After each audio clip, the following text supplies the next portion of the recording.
며느라, 제발 나 좀 꺼내줘. 문희의 손끝이 얼어붙었습니다.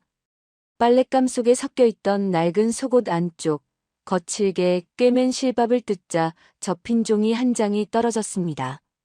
말라붙은 핏빛 얼룩이 번진 종이 위에는 떨린 글씨가 써 있었습니다. 2년 전 치매 판정을 받으셨던 시아버지였습니다.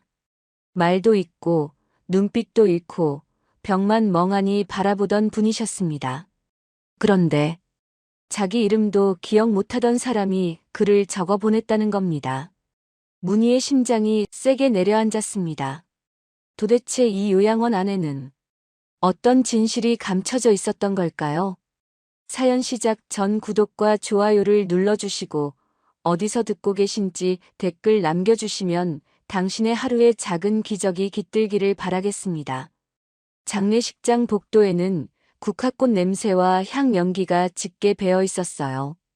코끝을 파고드는 것 같으면서도 어딘가 머릿속을 멍하게 만드는 냄새였습니다. 향 연기는 천장 쪽으로 가늘게 피어오르다 사라졌어요. 천장에 달린 형광등은 하얗고 차가운 빛을 복도 아래로 고르게 쏟아내고 있었습니다. 그 빛 아래 검은 옷을 입은 사람들이 줄지어 오갔어요. 낮게 가라앉은 울음소리와 발소리가 뒤섞였고 복도 양쪽으로 흰 국화 화환이 줄지어 늘어서 있었습니다. 리본에 적힌 이름들이 형광등 불빛 아래 묵직하게 보였어요. 서문희는 영정 앞에 무릎을 꿇은 채 한동안 고개를 들지 못했습니다. 57살이었어요. 남편과 30년을 살아온 사람이었습니다. 아침마다 된장국을 끓였고 밤마다 나란히 누워 잠들었어요. 그 사람이 불과 나흘 전까지만 해도 아침 식탁에 앉아 숟가락을 들고 있었습니다. 된장찌개 앞에서 간이 좀 싱겁지 않냐고 웃으며 말하던 목소리가 아직도 귓가에 생생했어요. 그런 사람이 지금 저 사각형 액자 안에 갇혀 있었습니다. 영정 속 사진은 환하게 웃고 있었어요. 하지만 문희는 그 웃음을 차마 오래 바라볼 수가 없었습니다.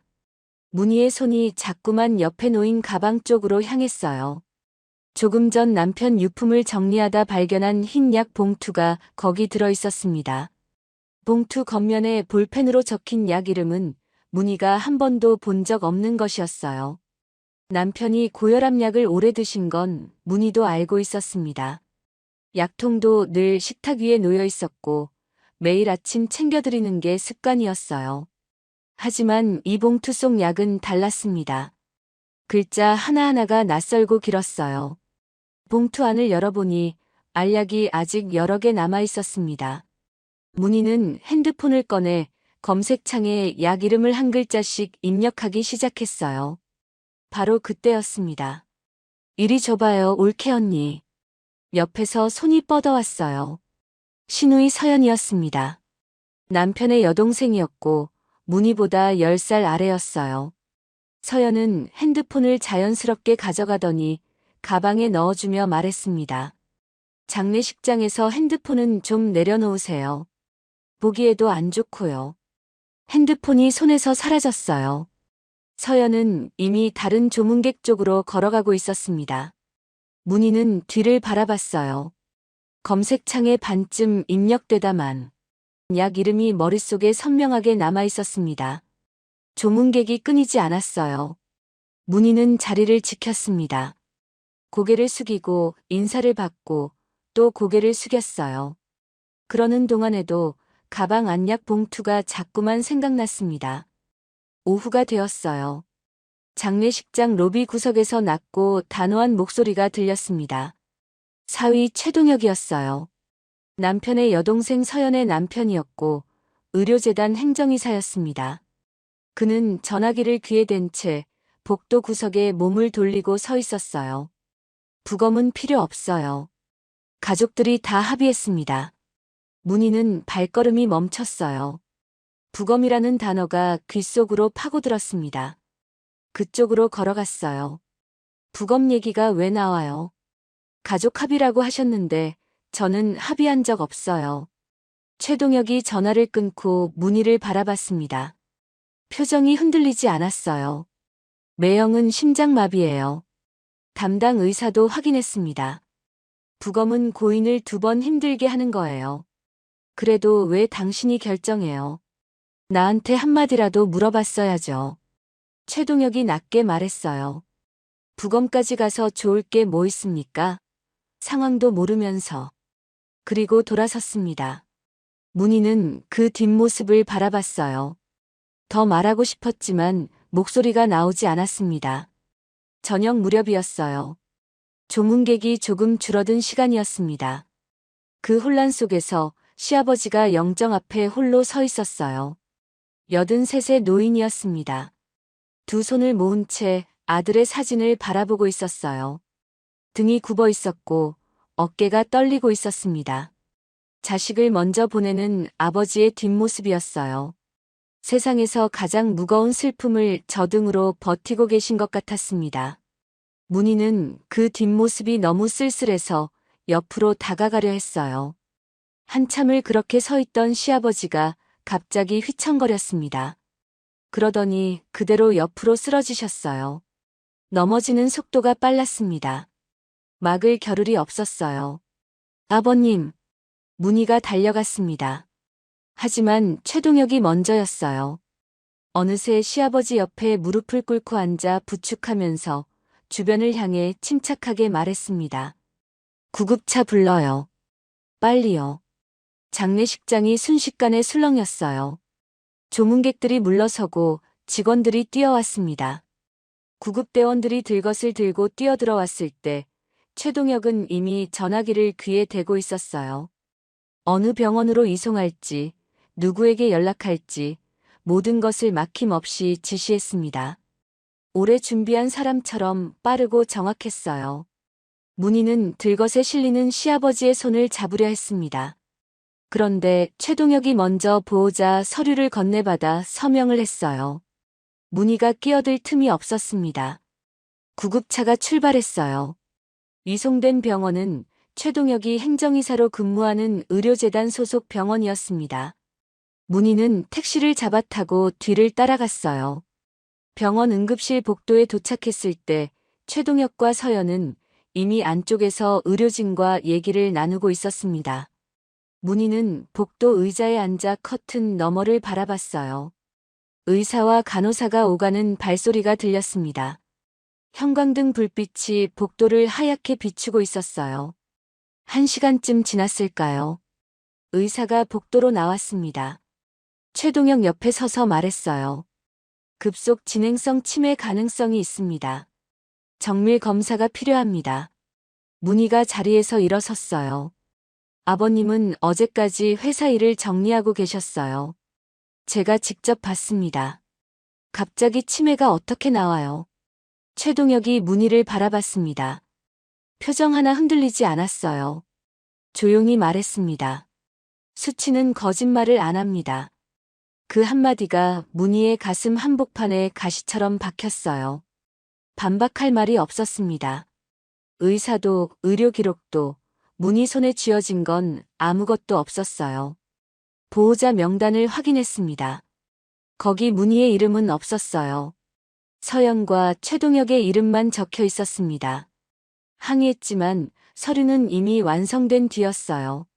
남편 장례가 끝나기도 전에 시아버지의 요양원 입소가 결정되어 있었습니다. 문희는 병원 복도 벽에 등을 기댔어요. 형광등 불빛이 차갑게 내리쬐고 있었습니다. 손을 가방 안으로 넣었어요. 약 봉투를 꺼내 2 손으로 꽉 쥐었습니다. 아직 아무것도 밝혀지지 않았어요. 무슨 약인지도 몰랐고 왜 남편이 그 약을 드셨는지도 몰랐습니다. 하지만 이 봉투를 절대 잃어버리면 안 된다는 것만큼은 말로 설명할 수 없어도 온몸으로 느껴졌어요. 무언가가 시작되고 있었습니다. 남편 장례를 치른 다음 날 새벽이었어요. 문희는 잠을 거의 자지 못했습니다. 눈을 감으면 영정 속 남편 얼굴이 떠올랐고 눈을 뜨면 옆자리가 비어 있었어요. 30년 동안 늘 거기 있던 사람이 없었습니다. 이불 한쪽 끝이 그대로 접혀 있었어요. 그걸 보고 있자니 더 누워있을 수가 없었습니다. 새벽 4시쯤 자리에서 일어났어요. 부엌으로 나왔습니다. 가스불을 켜고 냄비에 물을 올렸어요. 쌀을 씻어 불에 올리고 나무 주걱으로 천천히 저었습니다. 시아버지가 드실 죽이었어요. 낯선 요양원에서 하룻밤을 보내셨을 텐데 속이 불편하지는 않으실지 걱정이 됐습니다. 죽이 뭉근하게 끓는 동안 안방 서랍을 열었어요. 두툼한 면 내복을 꺼냈습니다. 겨울이었고 처음 가시는 곳이었어요. 속이라도 따뜻하게 입으셔야 했습니다. 죽을 보온병에 담고 내복을 비닐봉투에 넣어 챙겼어요. 그리고 이른 새벽 집을 나섰습니다. 버스를 2번 갈아탔어요. 요양원은 시내에서 꽤 떨어진 곳에 있었습니다. 첫 번째 버스를 타고 종점까지 간 뒤 거기서 다시 외곽으로 나가는 버스를 탔어요.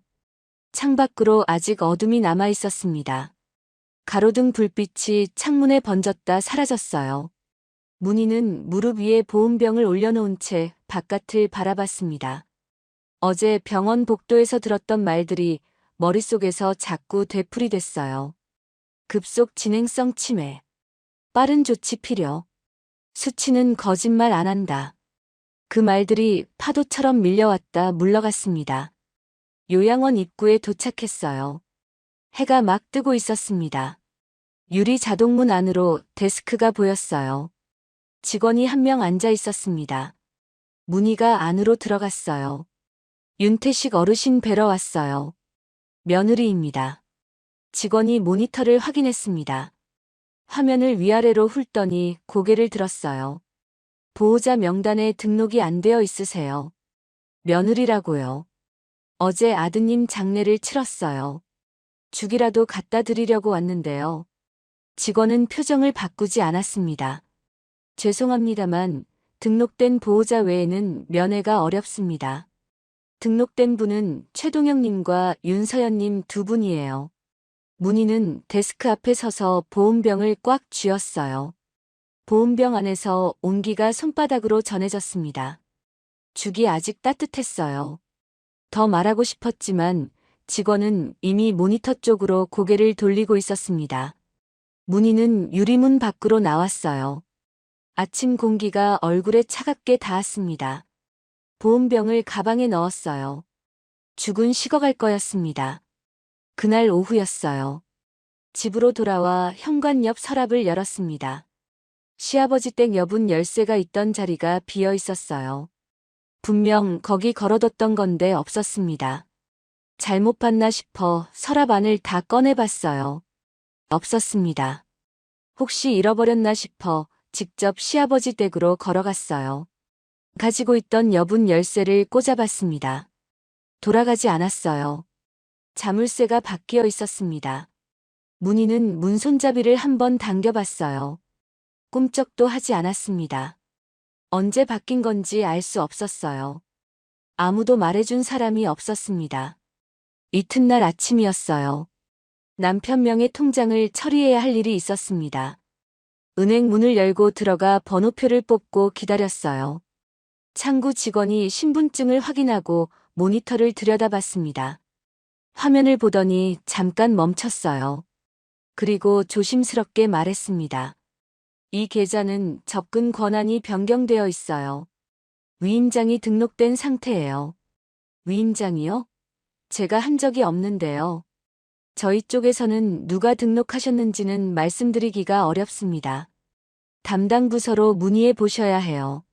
문희는 창구 앞 의자에 앉아 잠시 아무 말도 하지 못했어요. 남편이 세상을 떠난 건 닷새 전이었습니다. 그 닷새 사이에 자물쇠가 바뀌었고 통장 접근 권한도 바뀌어 있었어요. 누군가 아주 빠르게, 아주 조용히 움직이고 있었습니다. 문희가 장례식장에서 영정 앞에 무릎을 꿇고 앉아있는 사이에 벌어진 일들이었어요. 집으로 돌아오는 길에 우편함을 열었습니다. 고지서 사이에 낯선 서류 봉투가 끼어 있었어요. 봉투를 열어봤습니다. 시아버지 명의로 된 집의 소유권 이전이 진행 중이라는 내용이었어요.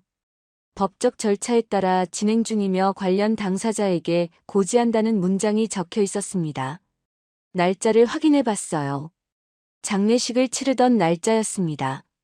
시아버지가 요양원으로 실려가시던 그날, 동시에 이 서류가 이미 움직이고 있었던 거였어요. 사흘이 지났습니다. 문희는 다시 요양원을 찾아갔어요. 이번에는 가방 안에 가족관계 증명서를 챙겨갔습니다. 거기엔 며느리라는 관계가 명시되어 있었으니까요. 데스크에 내밀었어요.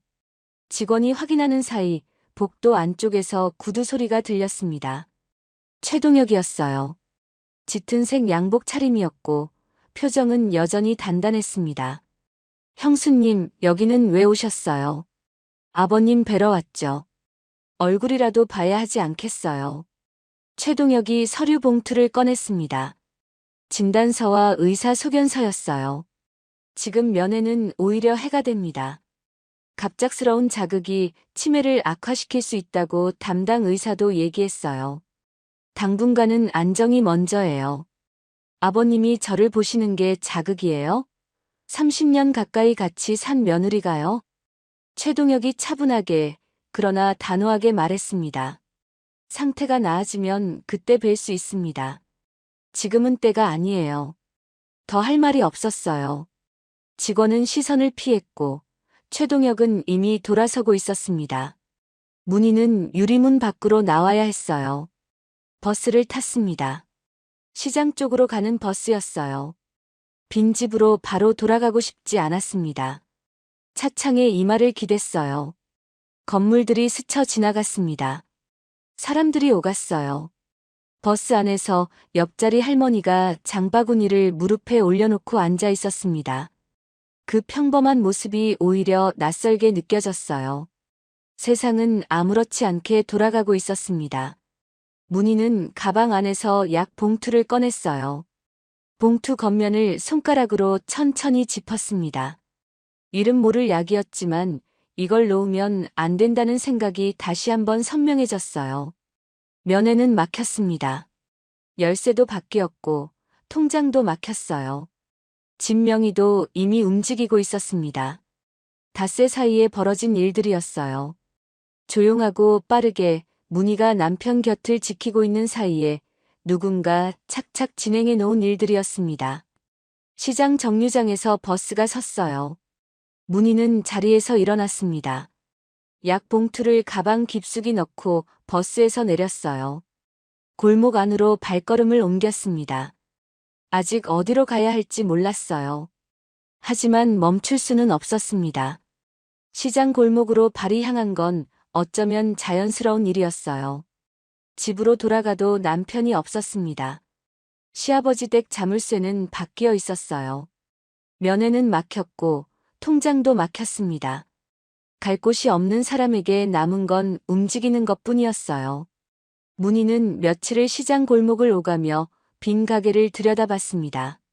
그러다 골목 끝 모퉁이에서 낡은 가게 하나를 발견했어요. 셔터가 내려져 있었고 문 앞에 임대 문의 종이가 붙어 있었습니다. 번호를 메모해 전화를 걸었어요. 보증금이 많지 않았습니다. 월세도 시내보다 낮았어요. 건물이 오래됐고 골목 끝이라 사람 왕래가 적었기 때문이었습니다. 문희는 계약서에 도장을 찍었어요. 손이 조금 떨렸지만 찍었습니다. 가게 안은 오래 비어있던 곳이었어요. 벽에 곰팡이 자국이 군데군데 얼룩져 있었고 바닥 타일 한 귀퉁이가 들려 있었습니다. 창문은 뻑뻑해서 열기가 힘들었어요. 문희는 걸레를 들고 구석구석 닦았습니다. 벽을 닦고 바닥을 닦고 선반을 닦았어요. 반나절이 걸렸습니다. 손이 빨개지고 손톱 밑이 거무스름해졌어요. 낡은 냉장고를 밀어넣고 조리대를 정리하고 작은 간판을 달았습니다. 글자는 직접 썼어요. 서문희 반찬가게. 특별한 이름이 없었습니다. 그냥 자기 이름을 썼어요. 첫날 아침이었습니다. 문희는 새벽 4시에 일어났어요. 재래시장 도매상에서 재료를 받아와 반찬을 만들기 시작했습니다. 시금치나물, 콩자반, 멸치볶음, 깍두기를 담았어요. 손이 빠르지는 않았지만 꼼꼼하게 담았습니다. 진열대에 반찬통을 하나씩 올렸어요. 뚜껑을 닫고 가격표를 붙이고 간격을 맞췄습니다. 그리고 가게 문을 열었어요. 손님이 오지 않았습니다. 오전 내내 골목 안이 조용했어요.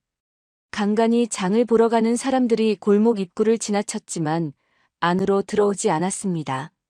점심이 지나고 오후가 됐어요. 그때서야 할머니 한 분이 들어오셔서 깍두기 한 통을 사가셨습니다. 그게 첫 손님이었어요. 그리고 그날의 마지막 손님이기도 했습니다. 저녁 무렵 문을 닫을 때 계산을 해봤어요. 하루 매출이 15,000원이었습니다. 남은 반찬을 정리하다가 무거운 재료 상자를 옮겨야 했어요. 냉장고 쪽으로 밀어 넣으려고 허리를 숙였습니다. 상자가 생각보다 훨씬 무거웠어요. 끙소리가 나왔습니다. 한 번, 두 번 밀었지만 바닥이 울퉁불퉁해서 잘 움직이지 않았어요. 세 번째에 억지로 힘을 줬더니 그만 그 자리에 주저앉고 말았습니다. 엉덩이가 차가운 타일 바닥에 닿았어요. 그 자세로 잠시 있었습니다. 그러다 눈물이 나왔어요. 소리도 없이 흘렀습니다. 참으려 했지만 한 번 나오기 시작하자 멈추질 않았어요. 15,000원이었습니다. 오늘 하루 그게 전부였어요. 가게 월세가 얼마인지, 도매상 외상이 얼마인지 머릿속으로 숫자가 겹쳐졌습니다. 너무나 막막했어요. 그때 가게 문이 열렸습니다. 고개를 들었어요. 옆 세탁소 사장이었습니다. 키가 크고 말수가 적어 보이는 사람이었어요. 문희와 눈이 마주쳤지만 아무 말도 하지 않았습니다. 손에 들고 있던 뚝배기를 조리대 위에 올려놓고 그냥 돌아갔어요. 문이 닫혔습니다. 문희는 일어나 뚝배기 쪽으로 다가갔어요. 뚜껑을 열었습니다. 된장국이었어요. 아직 뜨끈한 김이 올라왔습니다. 두부와 된장이 어우러진 냄새가 가게 안을 가득 채웠어요. 문희는 그 자리에 서서 국 냄새를 한동안 맡았습니다. 그리고 천천히 숟가락을 들었어요. 뜨거운 국물이 목을 타고 내려갔습니다. 그날 처음으로 밥다운 끼니였어요. 그 무렵 문희가 알지 못하는 곳에서 일들이 조용히 벌어지고 있었습니다. 서연과 최동혁이 움직이고 있었어요. 시아버지 명의로 된 통장들이 하나씩 서연 앞으로 넘어가고 있었습니다. 서울 외곽에 있던 땅 2필지도 최동혁 명의로 이전 서류가 들어갔어요. 치매 진단이 내려진 이상 법적으로 재산을 관리할 능력이 없다는 게 이유였습니다. 보호자인 서연과 최동혁이 대신 관리한다는 명목이었어요. 아버지는 이제 돈에 손댈 수 없다는 말이 그쪽 사람들 사이에서 오갔습니다. 문희는 이 모든 일을 알지 못했어요. 요양원 307호 독방에서는 시아버지가 하루 3번 약을 받아드시고 있었습니다. 간호사가 종이컵에 알약을 담아 건네면 시아버지는 말없이 받아 삼키셨어요. 약을 드신 지 1시간쯤 지나면 눈빛이 흐려졌습니다. 입이 반쯤 벌어졌고 침이 흘렀어요. 허공을 향해 알 수 없는 말을 중얼거리셨습니다. 방 안은 조용했어요. 창문 너머로 바깥 소리가 희미하게 들릴 뿐이었습니다. CCTV가 방 안을 내려다보고 있었어요. 빨간 불이 꺼지지 않고 고정되어 있었습니다. 문희는 그 시간에 시장에 있었어요. 아직 아무것도 몰랐습니다. 장사를 시작한 지 보름쯤 지난 어느 새벽이었어요. 문희는 납골당에 갔습니다. 버스도 다니지 않는 이른 새벽이라 걸어서 올라갔어요. 산 중턱에 자리한 납골당 앞에 서서 남편 사진을 바라봤습니다. 바람이 차가웠어요. 주변에 아무도 없었습니다. 문희가 낮은 목소리로 말했어요. 당신 정말 병이었던 거야? 대답이 없었습니다. 사진 속 남편은 그냥 웃고 있었어요. 문희는 한동안 그 앞에 서 있다가 돌아섰습니다. 집으로 돌아오면 꼭 하는 일이 생겼어요. 탁자 위에 약 봉투를 꺼내놓고 핸드폰을 드는 일이었습니다. 봉투에 적힌 약 이름을 하나씩 검색했어요. 첫 번째 약 이름을 입력하면 화면에 설명이 떴습니다. 신경계에 작용하는 약이라는 내용이었어요. 신경 전달 물질 억제, 인지 기능 저하 가능성이라는 표현이 나왔습니다. 고혈압 약과는 전혀 다른 계열의 약이었어요. 두 번째 약을 검색해도 비슷한 내용이 나왔습니다.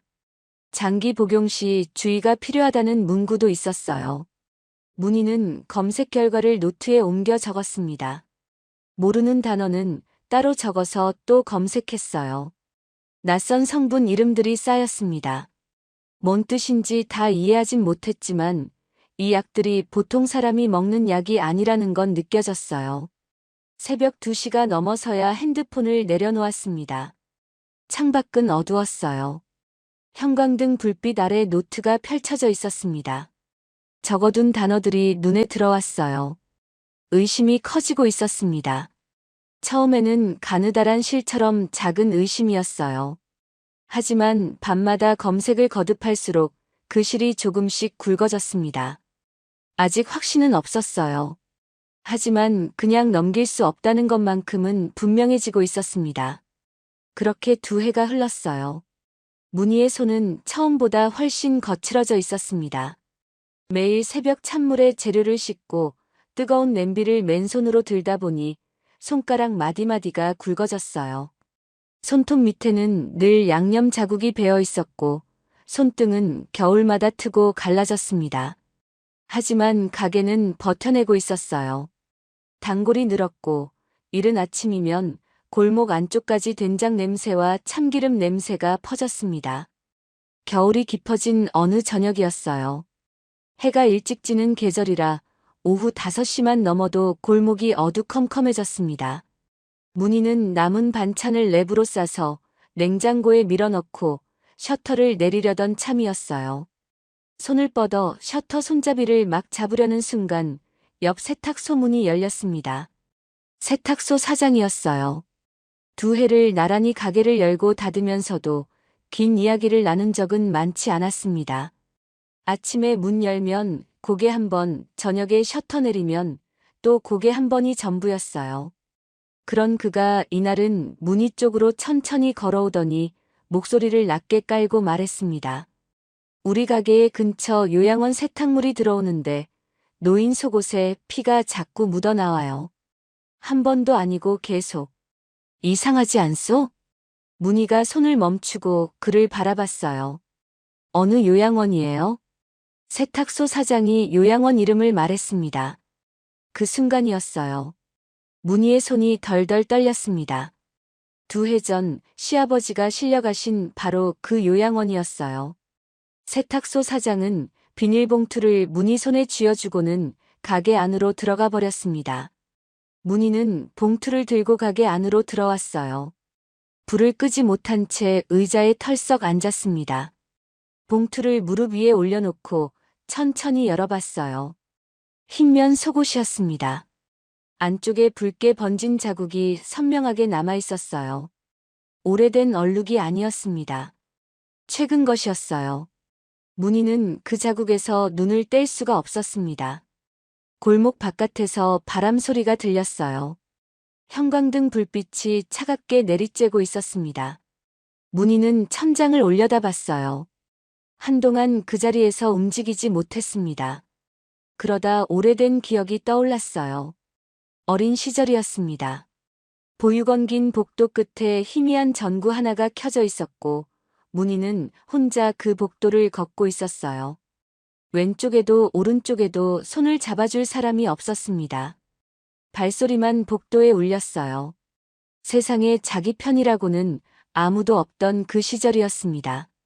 그 기억 뒤에 또 다른 장면이 따라왔어요. 결혼하고 처음 맞이한 명절 아침이었습니다. 시아버지가 부엌에 들어오시더니 직접 밥솥 앞에 서셨어요. 손수 밥을 퍼서 문희 그릇에 담아주셨습니다. 2번, 3번. 그릇이 가득 찰 때까지요. 그리고 그릇을 내밀며 말씀하셨어요. 많이 먹어. 넌 내 며느리가 아니라 딸이야. 그 따뜻한 손이 지금도 눈앞에 서냈습니다. 눈물이 날 것 같아서 고개를 숙이고 밥을 먹었던 기억이 났어요. 태어나서 처음으로 가족이라는 게 뭔지 알 것 같던 날이었습니다. 문희는 자리에서 일어났어요. 봉투를 가방 안에 넣고 가게 불을 껐습니다. 셔터를 내리고 자물쇠를 잠갔어요. 그리고 걷기 시작했습니다. 어디로 가는지 발이 먼저 알고 있었어요.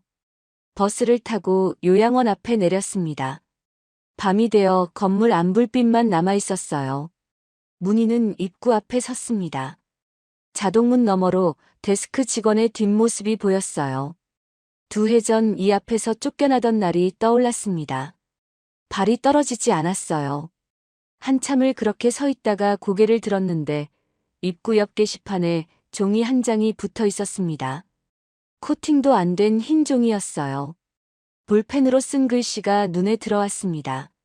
청소 및 세탁 보조 모집, 경력 무관, 성실한 분 환영. 문희는 그 앞에 한동안 서 있었어요. 종이를 손가락으로 한번 짚어봤습니다.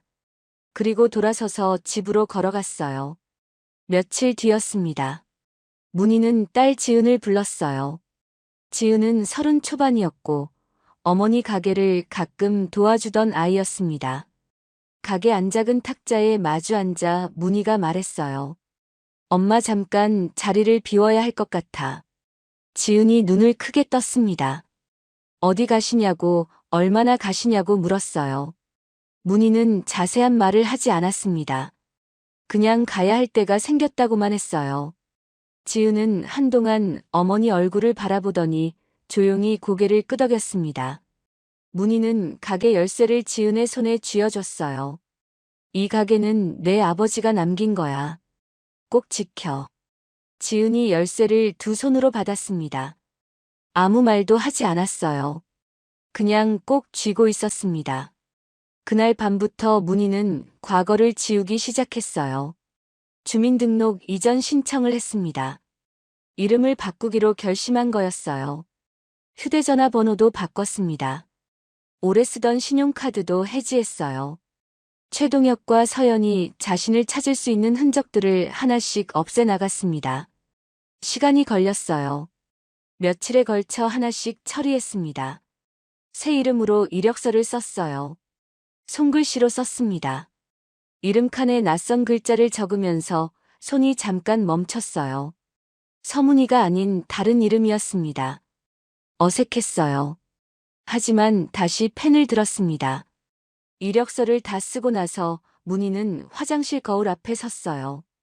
형광등 불빛 아래 비친 얼굴을 한참 바라봤습니다. 눈가에 주름이 늘었고 입꼬리가 예전보다 처져 있었어요. 57살 여자의 얼굴이었습니다. 문희는 거울 속 자신에게 조용히 말했어요. 이제 며느리가 아니야. 다시 시작하는 거야. 거울 속 얼굴이 고개를 끄덕이는 것 같았습니다. 거울 앞에서 이제 며느리가 아니다라고 중얼거리던 그날 밤으로부터 며칠이 지났어요. 이력서를 낸 지 사흘 만에 연락이 왔습니다. 짧은 문자였어요. 면접 날짜와 시간, 그리고 요양원 주소였습니다. 면접은 길지 않았어요. 요양원 행정실 안쪽 작은 방이었습니다. 책상 하나, 의자 2개, 그게 전부인 공간이었어요. 담당 직원이 이력서를 훑어보더니 몇 가지를 물었습니다. 허리는 괜찮냐고, 새벽 출근이 가능하냐고, 어르신들 곁에서 일하는 게 힘들지 않겠냐고요. 문희는 준비한 대로 또박또박 대답했어요. 말하는 동안 목소리가 흔들리지 않도록 속으로 숨을 한번 고르고 나서 입을 열었습니다. 직원은 서류에 뭔가를 적더니 무심하게 말했어요. 다음 주 월요일부터 나오시면 됩니다. 그게 전부였습니다. 문희는 고개를 숙이고 행정실을 나왔어요. 복도에 나와서야 손바닥에 땀이 배어 있다는 걸 알아챘습니다. 손을 바지에 슥 닦고 걸음을 옮겼어요. 첫 출근 날 아침이었습니다. 새벽 5시에 눈을 떴어요. 잠을 제대로 잔 건지 못 잔 건지 모를 밤이었습니다. 세수를 하고 머리를 단정하게 뒤로 묶었어요. 앞치마를 두르고 가슴 쪽에 명찰을 달았습니다. 바꾼 이름이 적힌 명찰이었어요. 손가락으로 그 글자를 한번 짚어봤습니다. 낯선 이름이었지만 오늘부터는 이 이름으로 살아야 했어요. 문희는 외투를 걸치고 집을 나섰습니다. 요양원 정문을 들어서는 순간 냄새가 먼저 왔어요. 소독약 냄새였습니다. 병원보다는 옅었지만 복도 전체에 깊숙이 배어 있었어요. 거기에 오래된 린넨 냄새와 오랫동안 창문을 열지 않은 방에서 나는 퀴퀴한 냄새가 뒤섞여 있었습니다. 바닥은 미끄럼 방지 처리가 된 회색 타일이었고 복도 양쪽 벽에는 손잡이 봉이 나란히 달려 있었어요. 형광등 불빛은 하얗고 차가웠습니다. 간간히 복도 어딘가에서 낮게 앓는 소리가 들렸어요. 어느 방에서 나는 소린지 알 수 없었습니다. 문희는 청소 카트를 받아들고 복도 안으로 걸어 들어갔어요. 카트 바퀴가 타일 바닥에 끌리는 소리가 조용한 복도에 작게 울렸습니다. 동료 직원이 오늘 담당 구역을 알려줬어요. 3층 복도와 세탁실 보조였습니다. 문희는 고개를 끄덕이고 카트를 밀었어요. 걸으면서 방 번호를 눈으로 읽어나갔습니다. 301호, 303호, 305호. 복도를 꺾어 돌았어요. 그리고 307호였습니다. 문희의 발이 멈췄어요. 307호 문은 굳게 닫혀 있었습니다. 문 위쪽에 작은 감시등이 빨간 불을 켜고 있었어요. 녹화 중이라는 표시였습니다. 문희는 카트 손잡이를 두 손으로 꽉 쥔 채 그 문을 바라봤어요. 안에서 아무 소리도 들리지 않았습니다. 시아버지가 저 문 안에 계시다는 걸 알았어요. 2해 동안 면회조차 차단당한 채 한 번도 보지 못한 그분이 불과 몇 발자국 앞에 계셨습니다.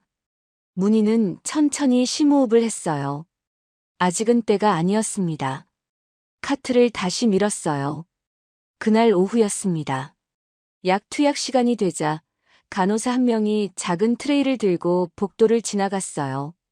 흰 가운이 형광등 불빛 아래 스쳐 지나갔습니다. 트레이 위에는 종이컵들이 줄지어 놓여 있었고 각 컵 안에 알약이 담겨 있었어요. 간호사가 307호 문을 열었습니다. 문희는 복도 끝에서 걸레질을 하는 척하며 열린 문 사이로 방 안을 살폈어요. 침대 위에 시아버지가 누워 계셨습니다. 천장을 향해 눈을 뜨고 있었는데 초점이 없었어요.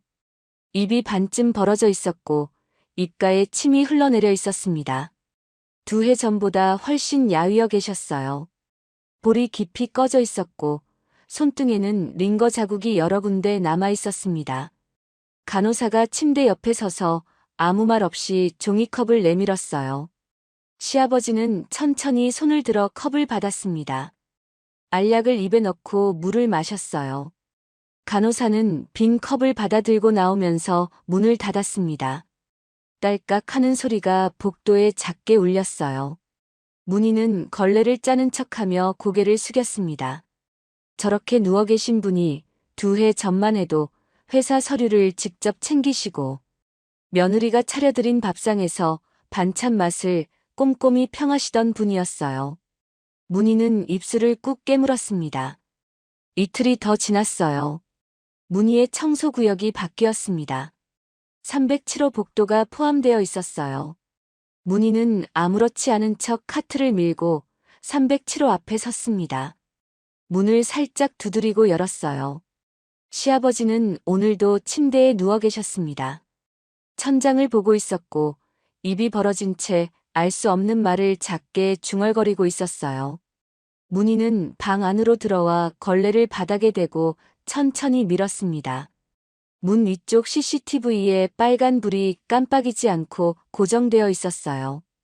녹화 중이었습니다.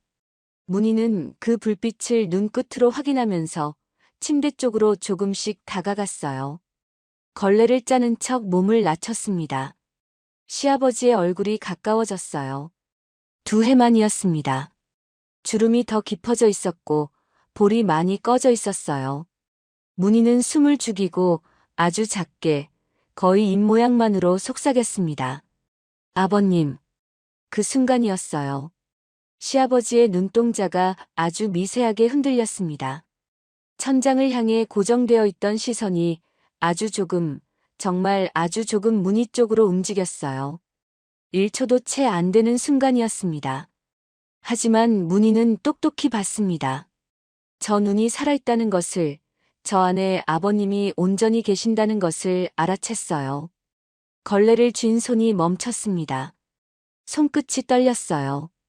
바로 그때였습니다. 시아버지가 갑자기 몸 전체를 크게 떨었어요. 두 팔을 버둥거리고 입에서 침을 흘리며 허공을 향해 알 수 없는 말을 크게 쏟아냈습니다. 아까보다 훨씬 심하게, 과장되다 싶을 만큼 격렬하게요. 문희는 순간 뒤로 한 발 물러섰어요. 복도 쪽에서 간호사 발소리가 빠르게 다가왔습니다. 문희는 얼른 걸레를 바닥에 대고 구석 쪽으로 이동했어요. 간호사가 문을 열고 들어와 침대 쪽을 흘끗 확인했습니다. 또 발작이에요. 자주 있는 거니까 놀라지 마세요. 간호사는 무심하게 말하고 나갔습니다. 문이 다시 닫혔어요. 방 안에 다시 정적이 흘렀습니다. 시아버지는 언제 그랬냐는 듯 다시 천장을 보며 멍하니 누워 계셨어요. 침을 흘리고 허공을 향해 작게 중얼거렸습니다. 아무것도 모르는 사람처럼 보였어요. 하지만 문희는 알았습니다. 방금 그 발작은 일부러였어요. 간호사를 복도로 불러내기 위한 연기였습니다. CCTV가 있다는 걸 아시면서, 누가 볼지 모른다는 걸 아시면서도 시아버지는 그 짧은 순간에 며느리를 지키려 하셨어요.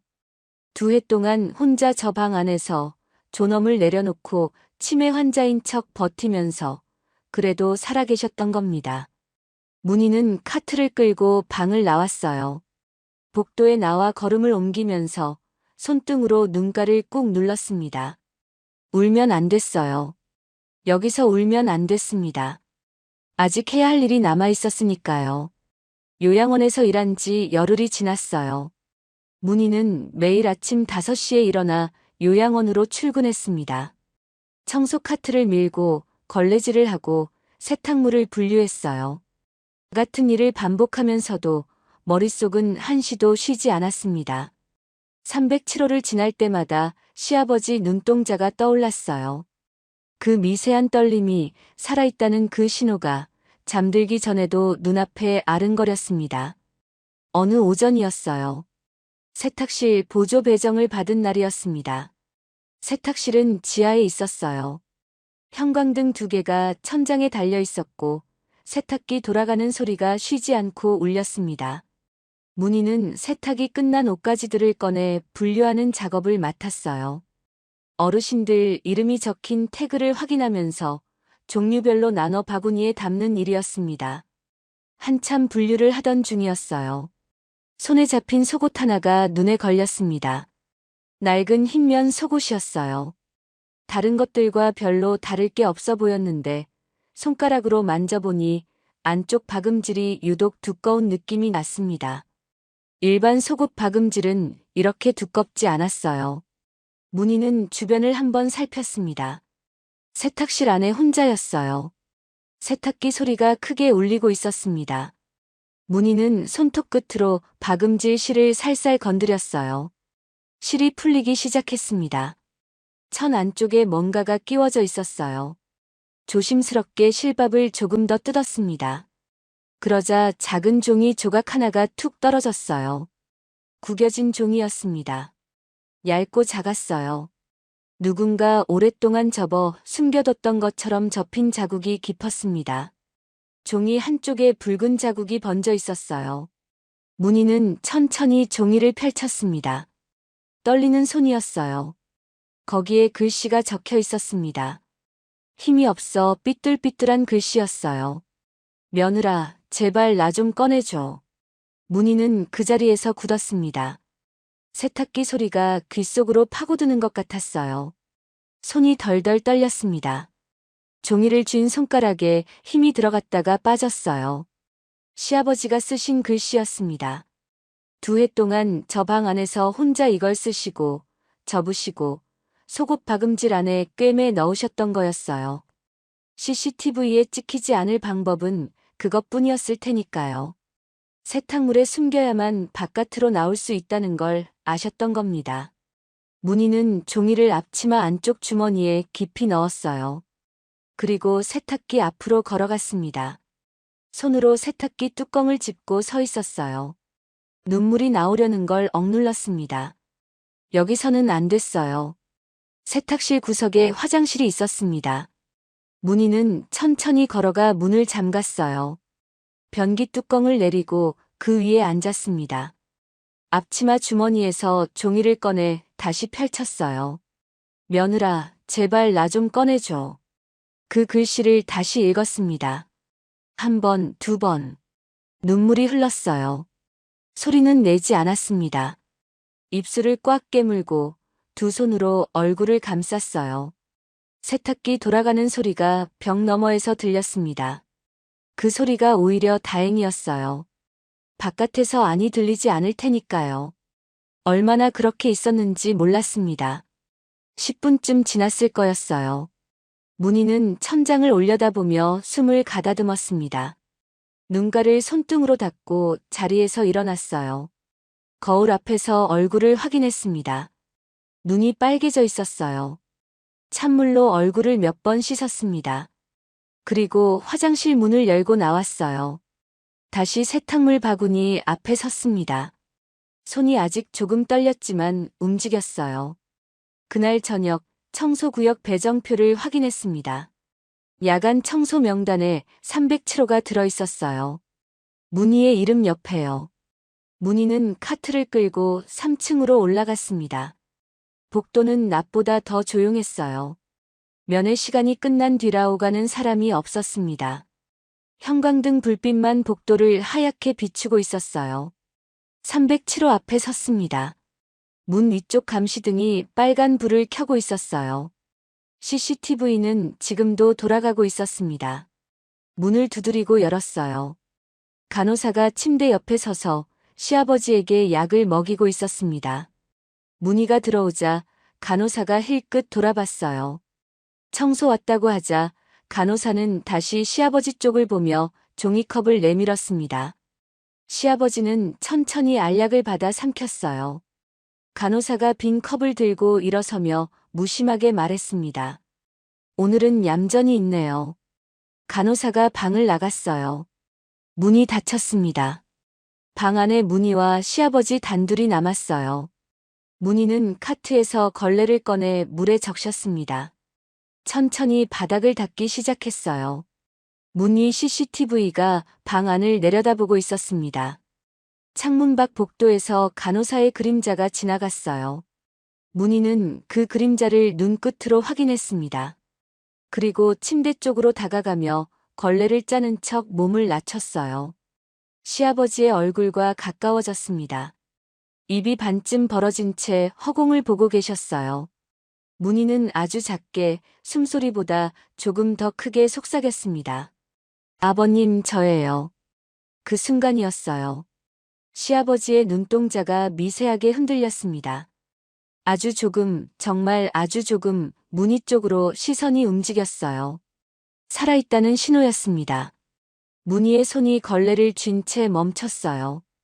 그러더니 시아버지가 갑자기 몸을 크게 떨기 시작했습니다. 두 팔을 버둥거리고 머리를 흔들며 침을 더 크게 흘렸어요. 허공을 향해 뭔가를 외치듯 소리를 질렀습니다. 아까보다 훨씬 심하게, 연기라는 걸 알아챌 수 없을 만큼 격렬하게요. 창문 밖에서 간호사 그림자가 멈추는 게 보였어요. 문희는 빠르게 상황을 읽었습니다. 매트리스 쪽으로 손을 뻗어들어 올리는 척했어요. 바로 그 순간이었습니다. 시아버지가 침대 끝으로 몸을 기울이더니 발을 헛디디며 바닥으로 떨어지셨어요. 계획된 움직임이었습니다. 문희는 놀란 척 몸을 낮추며 시아버지를 부축했어요. 으아! 시아버지의 괴성이 복도까지 울렸습니다. 간호사가 문을 벌컥 열고 뛰어들어왔어요.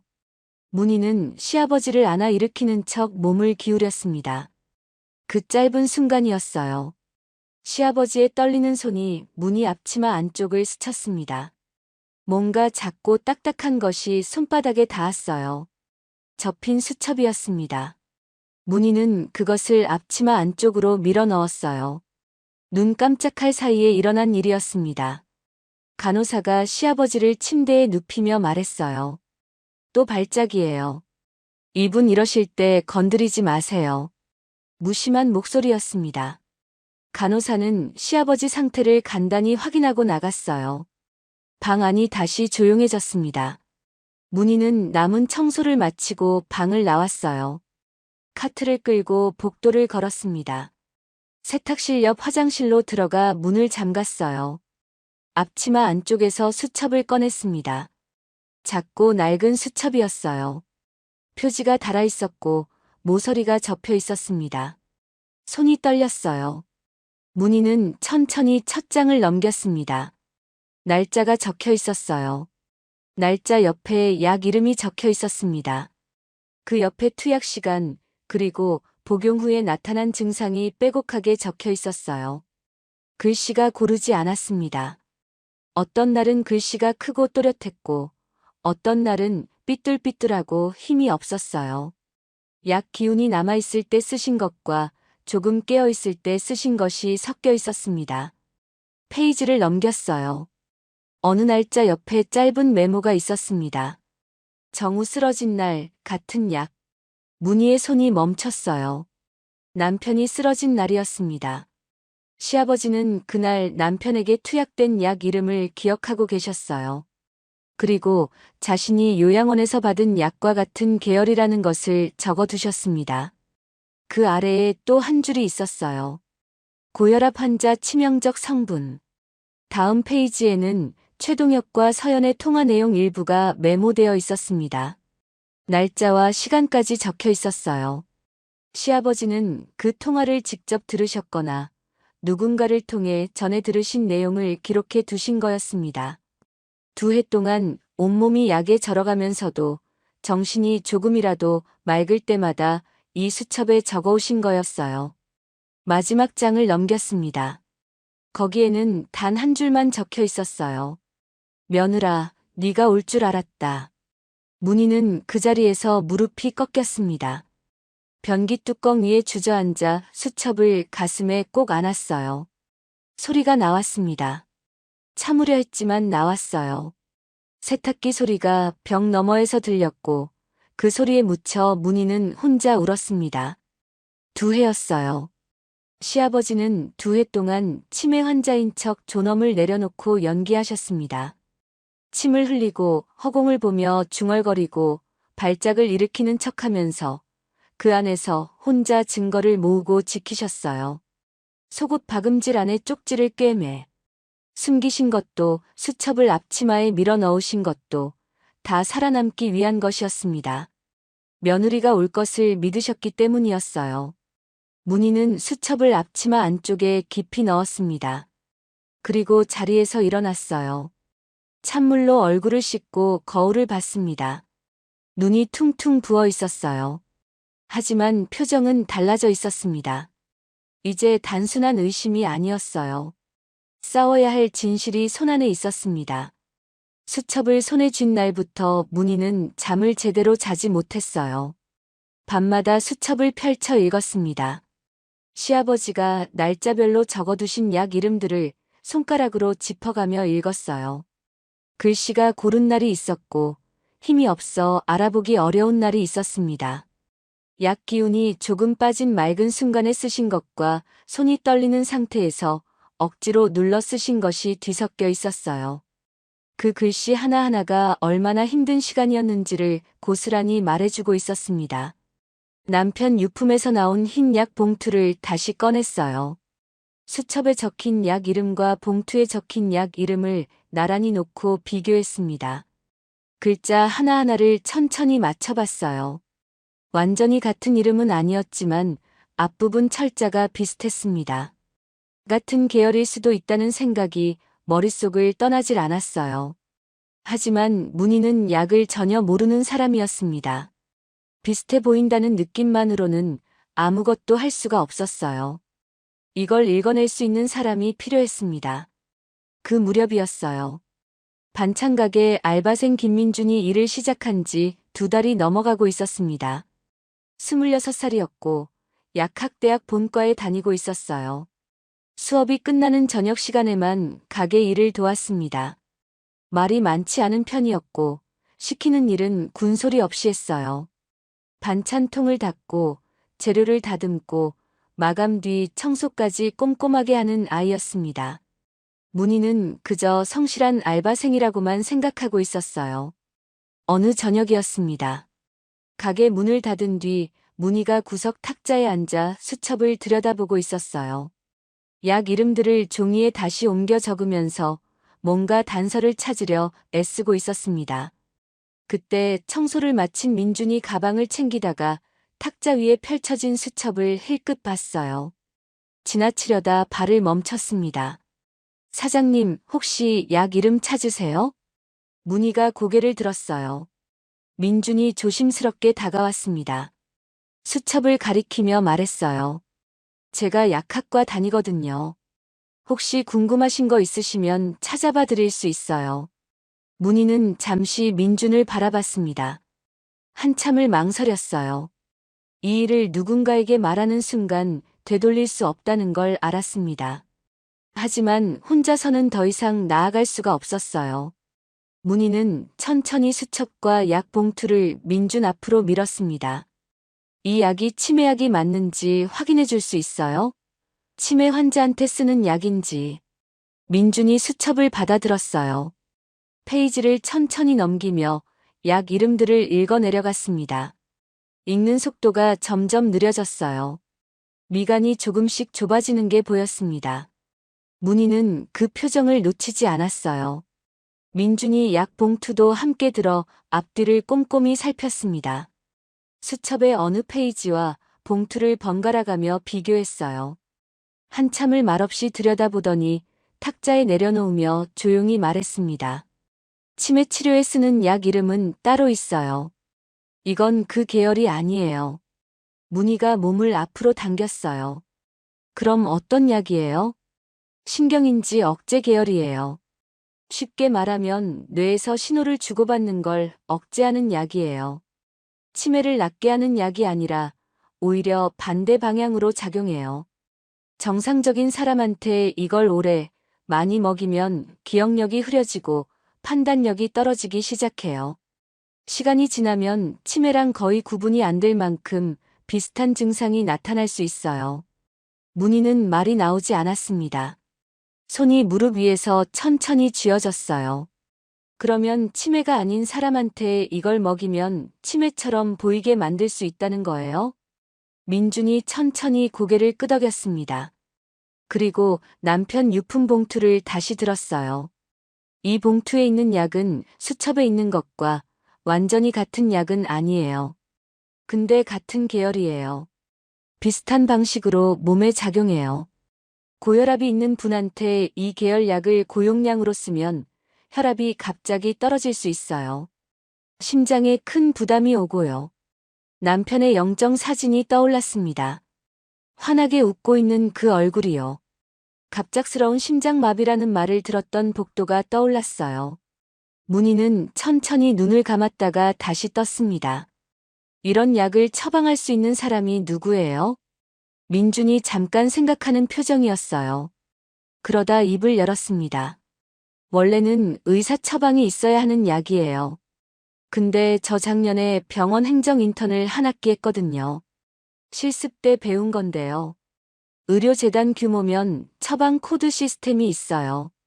그 시스템 접근 권한을 가진 행정 직원이 있는데 그 사람이 마음만 먹으면 환자한테 실제로는 다른 약을 쓰면서 기록에는 전혀 다른 처방으로 남겨놓을 수 있어요.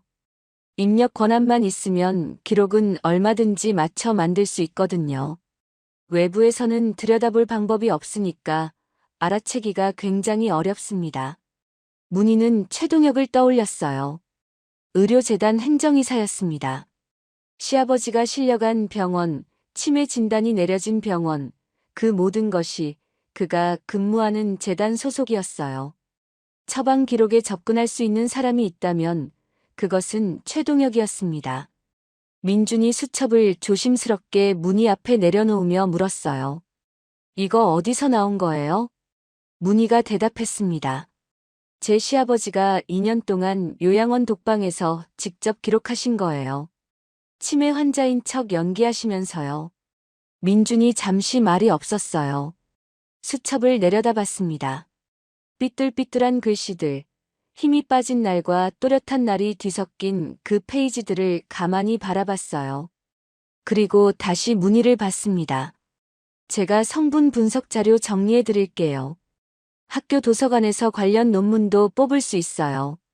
처방 코드 비교 자료도 찾아볼게요. 법적으로 쓸 수 있는 형태로 만들어 드릴 수 있어요. 26살짜리 알바생이었습니다. 저녁마다 반찬통을 닦으러 오던 아이였어요. 그런데 지금 그 아이가 문이편에 서 있었습니다. 고마워요. 그 말밖에 할 수가 없었어요. 그날 밤 가게 문을 닫고 혼자 남은 문희는 탁자 위에 수첩과 약 봉투를 나란히 올려놓고 오래 바라봤습니다. 시아버지가 2년 동안 버티면서 지켜온 기록과 남편이 쓰러지기 전까지 먹었던 약이었어요. 두 가지가 나란히 놓여 있었습니다. 이제 의심이 아니었어요. 싸워야 할 증거였습니다. 겁이 났어요. 솔직히 많이 무서웠습니다. 최동혁이 어떤 사람인지 알았으니까요. 법률팀을 움직일 수 있는 사람이었고 병원 시스템 안에서 기록을 다룰 수 있는 사람이었습니다. 문희는 시장 골목 반찬가게 아줌마였어요. 하지만 요양원 독방에 시아버지가 계셨습니다. 2해 동안 존엄을 내려놓고 혼자 버티시면서 수첩 마지막 장에 딱 한 줄을 남겨두셨어요. 네가 올 줄 알았다고요. 그 한 줄이 문희의 등을 밀었습니다. 싸우기로 했어요. 지는 한이 있어도 끝까지 가보기로 했습니다. 싸우기로 결심한 날부터 문희의 하루는 완전히 달라졌어요. 요양원 청소 일은 계속했습니다. 낮에는 카트를 끌고 복도를 닦았어요. 퇴근 후 가게로 돌아오면 탁자 위에 자료들을 펼쳐놓고 밤늦게까지 앉아 있었습니다. 민준이 학교 도서관에서 뽑아온 논문들이 하나씩 쌓여갔어요. 약 성분 분석 자료, 처방 코드 비교표, 투약 일지, 정리본이 며칠에 걸쳐 갖춰지기 시작했습니다. 민주는 어려운 의학 용어 옆에 누구나 알아들을 수 있는 말로 설명을 달아줬어요. 법원에 제출할 서류는 판사도 일반인도 읽었을 때 바로 이해가 돼야 한다고 했습니다. 수첩에 적힌 내용은 날짜별로 다시 표로 만들었어요. 어떤 약을 몇 시에 투약받았고 복용 후 어떤 증상이 나타났는지를 한눈에 볼 수 있도록 정리했습니다. 거기에 남편이 쓰러지던 날 동일 계열 약이 쓰였다는 내용을 따로 정리해서 붙였어요. 하지만 한 가지가 빠져 있었습니다. 최동혁의 목소리였어요. 약 기록과 수첩만으로는 그가 직접 지시했다는 걸 증명하기가 어려웠습니다. 문희는 요양원에서 일하는 내내 최동혁을 특별히 조심했어요. 그가 방문하는 날이면 마스크를 코 위까지 단단히 올려 쓰고 모자, 챙을 눈 가까이 내렸습니다. 머리도 예전과 다르게 짧게 잘라 묶었고 화장도 전혀 하지 않았어요. 요양원 직원복에 고무 장갑을 끼고 청소 카트 뒤에서 움직이는 아줌마를 최동혁이 전 처형이라고 알아볼 리 없었습니다. 애초에 그는 청소 직원들을 눈여겨본 적이 없는 사람이었어요. 복도에서 마주쳐도 그저 지나쳤습니다. 문희에게는 그것이 오히려 다행이었어요. 최동혁은 병원 관계자들과 통화할 때 항상 복도 구석이나 창가를 찾았습니다. 몸을 돌리고 낮은 목소리로 짧게 말했어요. 문희는 청소 카트를 천천히 밀면서 그 근처를 지나는 횟수를 조금씩 늘렸습니다. 앞치마 주머니 안에 핸드폰 녹음 기능을 켜놓은 채로요. 걸레질을 하는 척, 선반을 닦는 척 몸은 움직이면서 귀는 열어뒀어요. 열흘쯤 지난 어느 오후였습니다. 최동혁이 3층 복도 창가에 서서 통화하고 있었어요.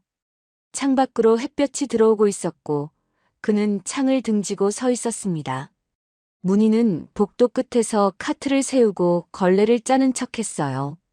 손이 움직이면서도 귀는 그쪽을 향해 있었습니다. 말소리가 끊어졌다 이어졌다 했어요. 그러다 또렷하게 들리는 말이 있었습니다. 고령 환자는 기록만 정리되면 됩니다. 그 말이 녹음됐어요. 문희는 그날 저녁 가게로 돌아와 핸드폰을 탁자에 올려놓고 재생 버튼을 눌렀습니다. 잡음 사이로 최동혁의 목소리가 흘러나왔어요. 짧았지만 분명했습니다. 문희는 떨리는 손으로 그 파일을 민준이 정리한 자료 봉투 안에 함께 넣었어요. 이제 변호사가 필요했습니다. 민준이 수소문에서 찾아낸 사람이 한정훈이었어요. 60 초반의 변호사였습니다. 가정법원에서 판사로 오래 일하다 개업한 사람이었어요. 후견인 관련 소송을 여러 건 다뤄봤다고 했습니다. 사무실은 도심 낡은 건물 4층에 있었어요. 엘리베이터도 없는 곳이었습니다. 계단을 올라가는 벽에 오래된 자격증 액자들이 줄지어 걸려 있었어요. 문희가 사무실 문을 두드리고 들어갔을 때 한정우는 두꺼운 서류를 검토하고 있었습니다. 책상 위에 서류가 켜켜이 쌓여 있었고 창가에는 법률 서적들이 빼곡하게 꽂혀 있었어요. 문희가 자리에 앉아 봉투를 내밀었습니다. 변호사는 안경을 고쳐 쓰고 서류를 한 장씩 넘기기 시작했어요. 약물 분석 자료를 읽다가 잠깐 멈췄습니다. 투약 일지를 넘기다가 또 멈췄어요. 표정이 크게 달라지지는 않았습니다. 꼼꼼하게 다 읽고 나서 안경을 벗으며 말했어요. 자료는 잘 정리됐어요. 그런데 이것만으로는 부족합니다. 처방 기록 원본이 없으면 상대방이 의료 행위가 적법했다고 주장할 때 반박하기가 쉽지 않아요. 문희는 대답하지 않았어요. 봉투에서 수첩을 꺼내 마지막 장을 펼쳤습니다. 그리고 변호사 앞에 조용히 내밀었어요. 며느라, 네가 올 줄 알았다. 한정훈이 그 글씨를 내려다봤습니다. 한동안 말이 없었어요. 안경을 다시 쓰고 수첩을 더 가까이 당겨봤습니다. 삐뚤삐뚤하고 힘없는 글씨였어요. 하지만 바로 그 힘없음이 오히려 더 많은 것을 말해주고 있었습니다. 2해 동안 독방에서 약에 절어가면서도 정신을 부여잡고 쓴 사람의 글씨라는 걸 보는 사람이라면 누구든 느낄 수 있었어요. 변호사가 수첩을 천천히 내려놓으며 말했습니다. 긴급 후견인 변경 신청을 넣겠습니다. 문희는 숨을 한 번 내쉬었어요. 긴급 후견인 변경 신청서가 법원에 접수된 건 그로부터 며칠 뒤였습니다. 현재 보호자인 서연과 최동혁의 권한을 정지시키고 새 후견인을 지정해달라는 내용이었어요. 약물 분석 자료와 투약 일지, 녹취 파일이 증거로 함께 제출됐습니다. 소식은 빠르게 퍼졌어요. 사흘도 지나지 않아 최동혁 쪽에서 움직이기 시작했습니다. 법률팀이 꾸려졌다는 말이 들렸어요. 그리고 며칠 뒤 의료재단 명의로 공식 입장문이 나왔습니다. 해당 환자에 대한 모든 의료 행위는 적법한 절차에 따라 이루어졌습니다. 짧고 단호한 문장이었어요. 그 입장문이 나온 날 저녁 인터넷 뉴스에 기사가 하나 올라왔습니다. 제목 안에 가족 간 재산 분쟁이라는 표현이 들어있었어요. 내용은 치매 어르신의 재산을 둘러싸고 가족들이 법적 다툼을 벌이고 있다는 식이었습니다. 문희가 재산을 노리는 며느리처럼 그려져 있었어요. 출처는 적혀 있지 않았지만 누가 흘린 건지는 분명했습니다. 그날 이후 문희는 요양원 청소 일을 그만뒀습니다. 더 이상 숨어서 움직일 이유가 없었어요. 신청서가 법원에 접수된 이상 이제부터는 드러나는 싸움이었습니다. 가게로 돌아온 문희는 오랜만에 앞치마를 두르고 불을 켰어요. 새벽부터 재료를 씻었습니다. 손이 차가운 물에 닿았어요. 손가락 마디가 빨개졌지만 개의치 않았습니다. 칼질을 하고 양념을 볶고 통에 담았어요. 싸움을 시작했다고 해서 밥이 사라지는 건 아니었습니다. 장사는 계속해야 했어요. 그 무렵이었습니다. 가게 문을 열고 들어온 사람이 있었어요. 민준이었습니다. 점퍼 안쪽에서 두툼한 서류 봉투를 꺼내 조리대 위에 올려놓으며 말했어요. 처방 코드 원본이요. 재단 내부 사람 통해서 겨우 받았어요. 문희가 봉투를 열었습니다. 서류를 꺼내 펼쳤어요. 날짜별로 처방 코드가 빼곡하게 찍혀 있었습니다. 최동혁이 직접 사인한 란이 있었어요. 변호사가 말했던 바로 그 원본이었습니다. 문희는 아무 말도 하지 못했어요. 손끝이 종이 위에 멈춰 있었습니다. 눈물이 날 것 같았지만 참았어요. 참고 고개를 들어 민준을 바라봤습니다. 고마워요. 민준이 머쓱하게 뒷머리를 긁으며 말했어요. 저도 뭔가 해야 할 것 같았어요. 그냥 있으면 안 될 것 같아서요. 문희는 서류를 다시 봉투에 넣었습니다. 한정훈 변호사에게 연락해야 했어요. 오늘 안으로 전달해야 했습니다. 가게 문을 닫을 무렵이었어요. 세탁소 사장이 셔터를 내리다 문희 쪽을 한번 바라봤습니다. 말은 없었어요. 그냥 고개를 한번 끄덕이고 안으로 들어갔습니다. 문희도 고개를 끄덕였어요. 골목은 조용했습니다. 형광등 불빛이 골목 바닥에 길게 떨어져 있었어요. 문희는 가게 자물쇠를 잠그고 서류 봉투를 가방에 꼭 넣었습니다. 내일 아침 제일 먼저 변호사 사무실로 가야 했어요. 무서웠습니다. 솔직히 많이 무서웠어요. 하지만 시아버지 수첩 마지막 장에 적힌 그 글씨가 떠올랐습니다. 골목 끝을 향해 발걸음을 옮겼어요.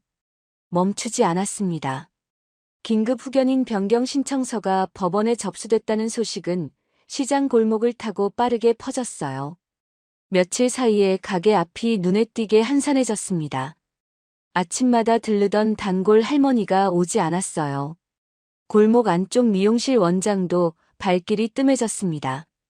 지나가다 눈이 마주친 옆 과일 가게 아주머니가 어색하게 고개를 돌렸어요. 소문은 입에서 입으로 옮겨다니면서 점점 부풀어 있었습니다. 재산 욕심에 시아버지 재산을 빼앗으려 한다더라. 멀쩡한 가족 사이에 혼자 난리를 피운다더라는 말들이 골목을 돌아다니고 있었어요. 문희는 아침마다 가게 문을 열었습니다. 반찬을 만들고 진열하고 손님을 기다렸어요. 손님이 줄었지만 멈추지 않았습니다. 그러던 어느 이른 아침이었어요. 셔터를 올리려는데 가게 앞 바닥이 깨끗하게 쓸려 있었습니다.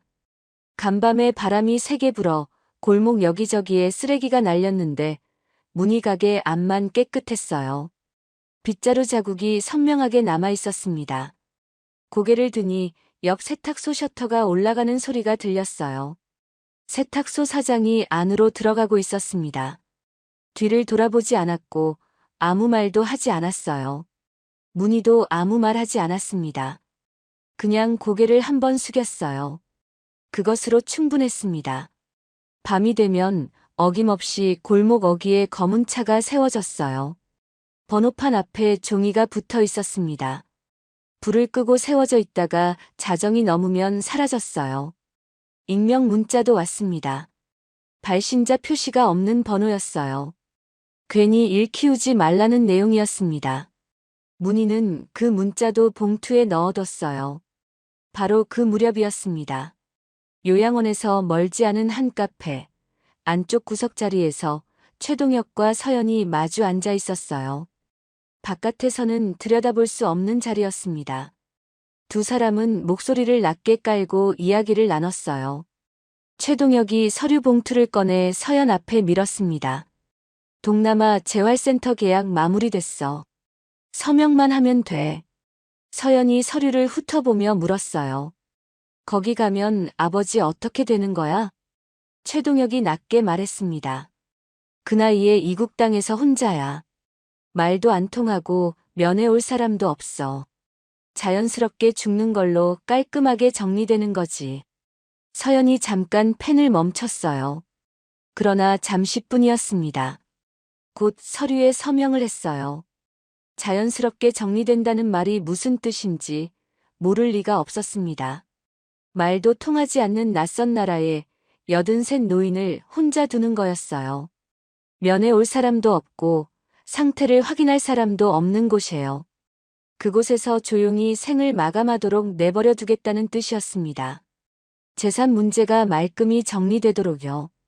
자식이 아버지에게 할 수 있는 일이라고는 도저히 볼 수 없는 짓이었어요. 항공권이 예약됐습니다. 이송 날짜가 확정됐어요. 새벽 5시 출발이었습니다. 구급차로 공항까지 이동하고 의료진이 동행하는 형식이었어요. 서류상으로는 해외 치료 목적의 자발적 이송이었습니다. 어디에도 강제라는 표현은 없었어요. 하지만 시아버지의 손목에는 이미 고정 벨트가 준비되어 있었습니다. 이송 전날 밤이었어요. 요양원 307호에서 시아버지는 휠체어에 앉혀진 채 대기하고 있었습니다. 손목에 벨트가 둘러져 있었어요. 간호사가 짐 가방을 챙기며 무심하게 말했습니다. 이제 따뜻한 나라 가시네요. 거기 가면 더 좋아지실 거예요. 시아버지는 아무 반응이 없었어요. 여전히 허공을 보고 있었고 입이 반쯤 벌어진 채 침이 흘렀습니다. 간호사는 가방 지퍼를 올리고 나갔어요. 방 안에 시아버지 혼자 남았습니다. 복도 CCTV에 빨간 불이 깜빡이고 있었어요. 창문 너머로 새벽 어둠이 깔려 있었습니다. 시아버지의 눈이 천천히 문 쪽을 향했어요. 저 문이 닫히면 다시는 이 나라 땅을 밟지 못할 수도 있었습니다. 그분은 그걸 알고 있었어요. 손목 벨트가 살을 눌렀지만 소리를 내지 않았습니다. 그냥 기다렸어요. 아직 끝이 아니라는 것을 그분만 알고 있었습니다. 새벽 4시 50분이었어요. 요양원 앞마당에 구급 차량이 도착했습니다. 엔진 소리가 조용한 새벽 골목에 낮게 울렸어요. 차량 문이 열리고 들것이 내려졌습니다. 요양원 직원 2명이 시아버지를 태운 휠체어를 복도에서 밀고 나오기 시작했어요. 바로 그때였습니다. 골목 입구에서 사이렌 소리가 울렸어요. 경찰차 2대가 요양원 앞에 섰습니다. 헤드라이트 불빛이 앞마당을 환하게 비쳤어요. 그 뒤로 일반 승용차 1대가 따라 들어왔습니다. 차에서 내린 사람은 변호사 한정훈이었어요. 짙은 색 코트를 입고 서류 봉투를 옆에 끼고 있었습니다. 그 뒤로 문희가 걸어 나왔어요. 최동혁이 굳은 표정으로 앞으로 나왔습니다. 한정훈이 서류를 꺼내 내밀었어요. 법원은 후견인 변경 신문을 게시했고 기존 보호자 권한은 오늘자로 정지됐습니다. 지금 이 이송은 불법입니다. 최동혁의 목소리가 높아졌어요. 이건 명예훼손입니다. 법적으로 대응하겠습니다. 한정훈이 흔들림 없이 답했습니다. 그 판단은 법정에서 하시죠. 문희가 가방에서 봉투를 꺼냈어요. 수첩과 녹취 파일이 담긴 봉투였습니다. 경찰관에게 건네며 말했어요. 이게 2년치 기록입니다. 날짜별 투약 내역, 증상, 그리고 이분 목소리 녹취예요. 경찰관이 핸드폰으로 녹취 파일을 재생했습니다. 새벽 공기 속으로 최동혁의 목소리가 울려 퍼졌어요. 고령 환자는 기록만 정리되면 됩니다. 요양원 앞마당이 순간 조용해졌습니다. 최동혁이 입을 열었다 닫았어요. 서연이 손으로 입을 가렸습니다. 두 사람의 얼굴이 하얗게 질렸어요. 바로 그 순간이었습니다. 휠체어에 앉아있던 시아버지가 천천히 고개를 들기 시작했어요. 아주 천천히 힘겹게, 그러나 멈추지 않고요. 허공을 보던 눈이 앞을 향했습니다. 손목 벨트 위로 손가락이 조금씩 펴졌어요. 2회 동안 멈추지 않고 떨리던 두 손이 처음으로 멈췄습니다. 그 순간 휠체어에서 벌떡 일어났어요. 시아버지가 입을 열었어요. 쉰 목소리였지만 또렷했습니다. 내가 니들 장난감인 줄 알았느냐. 아무도 움직이지 않았어요. 구급대원도, 경찰관도, 요양원 직원도 그 자리에 굳어 있었습니다. 2회 동안 침을 흘리고 허공을 보던 83 노인이 지금 이 자리에서 가장 또렷한 눈빛으로 서 있었어요. 경찰관이 최동혁과 서연 쪽으로 걸어갔습니다. 독살시도, 횡령, 노인 학대 혐의로 동행해 주셔야 합니다. 수갑이 채워졌어요. 서연이 소리를 냈습니다. 최동혁은 입을 다문 채 고개를 떨궜어요. 구급 차량의 시동이 꺼졌습니다. 들것은 다시 차 안으로 들어갔어요. 문희가 시아버지 휠체어 앞으로 천천히 걸어갔습니다. 두 사람의 눈이 마주쳤어요. 새벽 어둠 속에서 요양원 앞마당에서 두 해 만의 눈 맞춤이었습니다. 시아버지의 손이 천천히 들렸어요. 벨트에서 풀려난 손이었습니다. 여전히 조금 떨리고 있었어요. 그 손이 문희의 손 위에 얹혔습니다. 힘이 많지 않았지만 꽉 쥐었어요. 아무 말도 없었습니다. 말이 필요하지 않았어요. 두 해 동안 각자의 자리에서 버텨온 시간이 그 손 안에 다 들어 있었으니까요. 요양원 앞마당에서 수갑이 채워지던 그날 새벽 이후 시아버지는 처음으로 다른 곳에서 눈을 떴습니다. 문희가 서둘러 알아본 내과 병원이었어요. 시장에서 버스로 새 정거장 거리에 있는 곳이었습니다. 오래된 건물이었지만 원장이 꼼꼼하기로 소문난 곳이었어요. 원장이 직접 시아버지 상태를 살펴보더니 입원을 권했습니다. 2년 동안 맞아온 약은 그날부터 모두 끊겼어요. 원장이 민준이 정리한 약물 분석 자료를 들여다보며 잠시 말이 없었습니다. 그리고 조용히 말했어요. 이 약들을 이렇게 오래 쓰면 안 됩니다. 지금 상태에서 끊으면 회복 과정이 힘드실 수 있어요. 하지만 끊는 게 맞아요. 약이 끊기고 첫 며칠은 몸이 힘들었습니다. 오랫동안 억눌려 있던 신경이 다시 깨어나는 과정이었어요. 시아버지는 자주 두통을 호소하셨습니다. 손발이 저리다고 하셨고 잠을 자다가 깨는 날이 많았어요. 밥맛도 없으셨습니다. 문희는 매일 아침 병원을 찾아갔어요. 죽을 싸들고 가는 날도 있었고 빈손으로 가서 그냥 옆에 앉아 있는 날도 있었습니다. 하지만 눈빛이 달랐어요. 처음부터 달랐습니다. 약을 드시던 때에 그 텅 비고 흐릿한 눈이 아니었어요. 뭔가를 보고 듣고 느끼고 있다는 게 얼굴에서 보였습니다. 열흘째 되던 날 오후였어요. 문희가 깎은 배를 접시에 담아 들어갔습니다. 시아버지가 침대에 기대앉아 창밖을 보고 계셨어요. 낮 햇살이 창문으로 비스듬히 들어오고 있었습니다. 문희가 접시를 침대 옆 탁자에 내려놓으려는데 시아버지가 천천히 고개를 돌리셨어요. 문희를 바라보셨습니다. 한참을요. 그리고 말씀하셨어요. 목소리가 쉬어 있었지만 또렷했습니다. 고맙다. 딱 두 글자였어요. 문희는 그 자리에서 눈물이 터졌습니다. 참으려 했지만 참아지지 않았어요. 접시를 탁자에 내려놓고 손으로 얼굴을 감쌌습니다. 소리가 났어요. 2년이었습니다. 요양원 앞에서 쫓겨나던 날부터 이름을 바꾸고 청소부로 들어가던 날부터 수첩을 가슴에 쥐고 화장실에서 혼자 울던 날까지 그 모든 시간이 그 두 글자 안에 다 들어 있었어요. 시아버지는 아무 말씀을 하지 않으셨습니다. 그냥 문희의 손을 잡고 계셨어요. 손이 아직 조금 떨리고 있었지만 따뜻했습니다. 그 무렵이었어요. 재판부에서 결정이 나오기 시작했습니다. 최동혁과 서연이 빼돌린 시아버지 명의의 부동산과 통장이 모두 원상복구 명령을 받았어요. 진명의 이전도 무효 처리됐습니다. 남편 명의로 옮겨져 있던 자산들도 차례차례 돌아왔어요. 최동혁이 재단 처방 코드를 이용해 조작한 약 처방 기록이 증거로 채택됐고 독살 시도와 횡령, 노인 학대 혐의가 모두 인정됐습니다.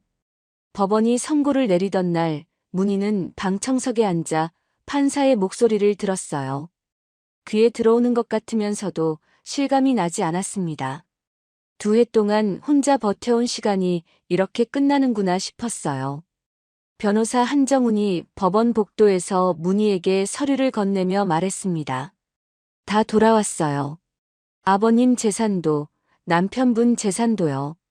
문희는 서류를 받아들고 한동안 아무 말도 하지 못했어요. 태어나던 날 아침이었습니다. 문희는 시아버지를 모시고 납골당을 찾아갔어요. 버스를 타고 산 중턱길을 걸어 올라갔습니다. 시아버지가 지팡이를 짚고 천천히 걸으셨어요. 문희는 옆에서 팔을 살짝 받쳐드렸습니다. 두 사람 다 아무 말이 없었어요. 납골당 앞에 섰습니다. 남편의 사진이 거기 있었어요. 환하게 웃고 있는 그 사진이었습니다. 시아버지가 사진 앞에 서서 한동안 눈을 떼지 않으셨어요. 눈가가 붉어졌습니다. 문희도 고개를 숙였어요. 바람이 지나갔습니다. 산이라 바람이 차가웠어요. 두 사람은 그냥 서 있었습니다. 오래 말없이요. 남편이 남기고 간 두 사람이 남편 앞에 나란히 서 있었어요. 그것으로 충분했습니다. 돌아오는 길에 시아버지가 천천히 걸으시다가 한마디 하셨어요. 정우가 내 복을 타고났어. 문희는 대답하지 않았습니다. 그냥 걸었어요. 눈물이 날 것 같았지만 참았습니다. 한 달이 지났어요. 시아버지의 말씀이 많이 돌아왔습니다. 발음도 또렷해졌어요. 손떨림도 줄었습니다. 지팡이 없이도 가게 안을 천천히 오갈 수 있게 됐어요. 문희는 가게 간판을 바꾸기로 했습니다. 손글씨로 쓴 낡은 간판을 떼어냈어요. 새 간판이 도착했습니다. 나무 바탕에 단정한 글씨로 새긴 것이었어요. 아버지의 손맛. 간판을 달던 날 아침이었습니다. 시아버지가 가게 안에서 앞치마를 두르고 계셨어요. 문희가 들인 낡은 면 앞치마였습니다. 끈을 뒤로 묶는데 손이 느려서 시간이 걸렸어요. 문희가 다가가 대신 묶어드리려 하자 시아버지가 손을 저으셨습니다. 내가 해. 천천히 하지만 직접 매듭을 지으셨어요. 시아버지가 가스불 앞에 서서 국 냄비를 들여다보셨습니다. 국자를 드는 것도 간을 보는 것도 예전보다 훨씬 천천히 하셨어요. 하지만 표정이 달랐습니다. 요양원 독방에서 허공을 보던 그 얼굴이 아니었어요. 뭔가를 만들고 있는 사람의 얼굴이었습니다. 살아있는 사람의 얼굴이었어요. 간이 좀 싱겁지 않니? 시아버지가 국자를 들고 문희를 돌아보셨어요. 문희가 다가가 국물을 한 모금 마셨습니다. 딱 좋아요, 아버님. 시아버지가 고개를 끄덕이셨어요. 그리고 다시 냄비를 들여다보셨습니다. 가게 문이 열렸어요. 첫 손님이었습니다. 세탁소 사장이었어요. 낡은 점퍼를 입고 손을 주머니에 찌른 채 들어왔습니다. 메뉴판을 들여다보는 척하다가 국 한 그릇을 시켰어요. 문희가 국을 떠서 그 앞에 내려놓았습니다. 세탁소 사장이 숟가락을 들었어요. 한 모금 마시더니 말없이 고개를 끄덕였습니다. 골목 바깥으로 국 냄새가 번져나가기 시작했어요. 된장과 두부가 어우러진 구수한 냄새였습니다. 시장 골목 끝 작고 낡은 가게에서 피어오르는 냄새였어요. 지나가던 사람이 멈추고 간판을 올려다봤습니다. 아버지의 손맛. 그리고 안으로 들어왔어요. 문희는 싱크대 앞에서 그릇을 닦다가 멈췄습니다. 가게 안을 천천히 둘러봤어요. 시아버지가 냄비 앞에 서 계셨습니다. 세탁소 사장이 국을 드시고 있었어요. 새 손님이 자리를 잡고 앉았습니다. 간판 너머로 골목에 햇살이 들어오고 있었어요. 눈물이 났습니다. 이번에는 참지 않았어요. 시아버지가 냄비를 저으시다가 문희 쪽을 보셨습니다. 눈가에 주름이 잡히며 웃으셨어요. 말씀은 없으셨습니다. 그냥 웃으셨어요. 저녁 무렵이었습니다. 마지막 손님이 나가고 가게 문을 닫았어요. 두 사람이 나란히 작은 탁자에 앉아 국을 먹었습니다. 형광등 불빛 아래였어요. 유리창 너머로 골목 불빛이 들어왔습니다. 두 사람의 뒷모습이 유리창에 나란히 비쳤어요. 피를 나누지 않았습니다. 법적으로는 이제 남남일 수도 있었어요. 하지만 그 탁자에 앉아 나란히 국을 먹는 두 사람은 어떤 가족보다 깊은 사이였습니다. 피보다 깊은 게 있었어요. 버텨낸 시간이었습니다. 서로를 끝까지 믿어온 마음이었어요. 그것이 진짜 가족이었습니다. 오늘 이야기 함께 해주셔서 감사합니다. 다음 이야기로 다시 찾아뵐 수 있도록 구독과 좋아요 부탁드립니다. 오늘도 함께 해주셔서 감사합니다.